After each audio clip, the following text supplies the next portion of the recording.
জুলাই গণঅভ্যুত্থান স্মৃতি জাদুঘরে আন্দোলনের নানা ছবি, শহীদদের পোশাক, চিঠি, দলিল, অডিও, ভিডিও সহ নানা স্মারক রাখা হলেও প্রশ্ন উঠেছে, জুলাইয়ের পুরো ইতিহাস কি তুলে ধরা হয়েছে সেখানে?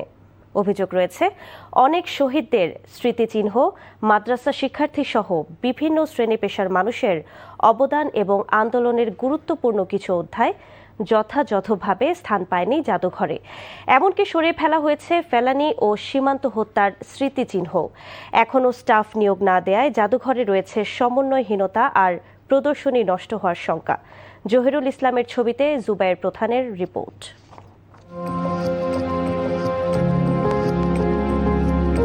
2 বছর আগেও 17 একর জায়গার উপর নির্মিত এই লাল ভবনের নাম ছিল গণভবন।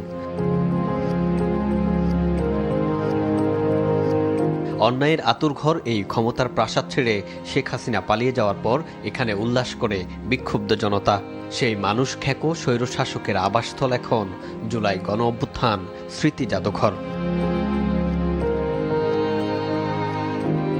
হাজারো প্রাণের বিনিময়ে অর্জিত এই বাংলা বসন্তকে স্মরণীয় করে রাখতে জুলাইয়ের আন্দোলন, শহীদদের আত্মত্যাগ ও স্বৈরশাসনের গুম খুনের নানা নিদর্শনে সাজানো হয় জুলাই জাদুঘর। শহীদ পরিবারের কাছ থেকেও সংগ্রহ করা হয় ব্যবহৃত সামগ্রী। কিন্তু প্রশ্ন উঠছে, যে সন্তানকে হারিয়ে একটি পরিবার আজীবনের শূন্যতা বয়ে বেড়াচ্ছে, তাদের স্মৃতির কতটুকু জায়গা পেয়েছে জাদুঘরে? আমি শহীদের বাবা, আমি আইসে কিন্তু আমার ছেলের কিছুই পাই নাই, তো আমি অনেক হতাশা নিয়ে ফেরত যেতে আছি। বিগত 17 বছরের শেখ হাসিনার স্বৈরশাসনের চিত্র প্রদর্শনে দলীয় বিষয়গুলো প্রাধান্য দেওয়ার পাশাপাশি দর্শনার্থীদের অভিযোগ, সঠিক মূল্যায়ন করা হয়নি জুলাই শহীদ, আবু সাইদ, মুগ্ধ কিংবা সম্মুখ সারির সমন্বয়কদের। এমনকি বেসরকারি বিশ্ববিদ্যালয় এবং মাদ্রাসা শিক্ষার্থীদের অবদান মূল্যায়ন না করা নিয়েও হতাশ দর্শনার্থীরা। আবু সাইদের যে অবদানটা, আমি সেইভাবে তার ওইরকম অবদান বা তার যে একটা তাৎপর্য, সেটা আমি আসলে ওইভাবে আমার চোখে পরিলক্ষিত হয়নি আর কি। আমরা মাদ্রাসার ছাত্ররা জুলাইয়ের সময় যে আমাদের অবদানটা ছিল ওইটা আমরা পরিপূর্ণ পাইনি। ফ্যাসিবাদ ও আধিপত্যবাদের বিরুদ্ধে যে দৃঢ় অবস্থানে নতুন বাংলাদেশ নির্মিত হলো, সেই জুলাই জাদুঘর থেকে মুছে ফেলা হয়েছে ফেলানি ছবি এবং সীমান্ত হত্যার প্রতীকী চিত্র।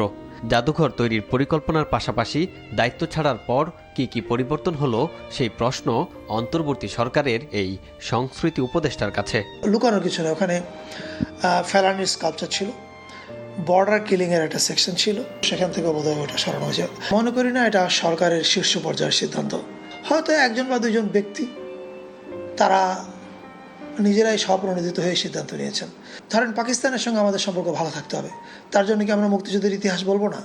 বা ভারত কি এই ভয় কি বলা বন্ধ করেছে যে ব্রিটেনের সঙ্গে তাদের সম্পর্ক খারাপ হবে কিনা? এটা হয় না। এবং আমি মনে করি ভারতের সিভিল সোসাইটিও নিশ্চয়ই এটা ভাবছে যে what went wrong with Bangladesh. প্রতীকী কবরের পাশে বসে থাকা এই অংশে লেখা আছে শহীদদের নাম। এই অংশটিতে বসা কিংবা স্পর্শ করা নিষেধ থাকলেও জানা নেই দর্শনার্থীদের, আলাদা করে নেই কোনো নির্দেশনাও। এখনো কিন্তু নিয়োগ ছাড়াই উদ্বোধন করা হলো। It's a tragedy.